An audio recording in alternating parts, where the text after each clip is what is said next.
స్థానిక ఎన్నికల్లో ప్రభుత్వం అంటే మాత్రం ఇది ఒక అద్భుతమైనటువంటి ఛాన్సే.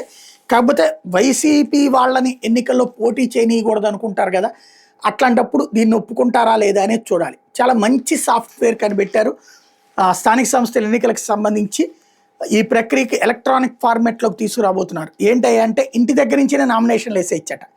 అలాగే పోలింగ్ నిర్వహణ, ఫలితాలు తెలిపే మొబైల్ అప్లికేషన్స్ కూడా పెడతారట. గ్రామ పంచాయతీలు, నగరపాలక సంస్థలు, నగర పంచాయతీల ఎన్నికల నిర్వహణకు అవసరమైన ఓటర్ల జాబితాల కోసం విజయవాడలోని రాష్ట్ర ఎన్నికల సంఘం ప్రధాన కార్యాలయానికి జిల్లా అధికారులు ఇక రావాల్సిన అవసరం లేదు. 175 అసెంబ్లీ నియోజకవర్గాల ఓటర్ల జాబితాను రాష్ట్ర ఎన్నికల సంఘం పోర్టల్లో అప్లోడ్ చేస్తున్నారు. స్టేట్ డేటా సెంటర్లో ఇందుకోసం ప్రత్యేకంగా 5 సర్వర్లు కేటాయించారు. అసెంబ్లీ నియోజకవర్గ ఓటర్ల జాబితాలు డౌన్లోడ్ చేసుకుని వాటి నుంచి పంచాయతీ, నగర పంచాయతీలు వార్డుల వారీగా విభజించుకోవచ్చు. ఆ జాబితాలను జిల్లా పంచాయతీ అధికారులు, నగరపాలక సంస్థల కమిషనర్లు ఆమోదిస్తారు. వీటితోనే ఎన్నికలు నిర్వహిస్తారు. స్థానిక సంస్థల ఎన్నికల్లో పోటీ చేయాలనుకునే వాళ్ళు నామినేషన్ వేసేందుకు ఎన్నికల అధికారి కార్యాలయానికి రావాల్సిన పని లేదు.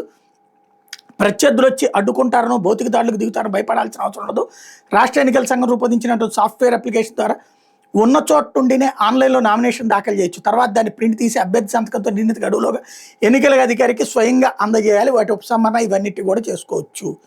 అంతా చాలా అద్భుతమైనటువంటి సాఫ్ట్వేర్.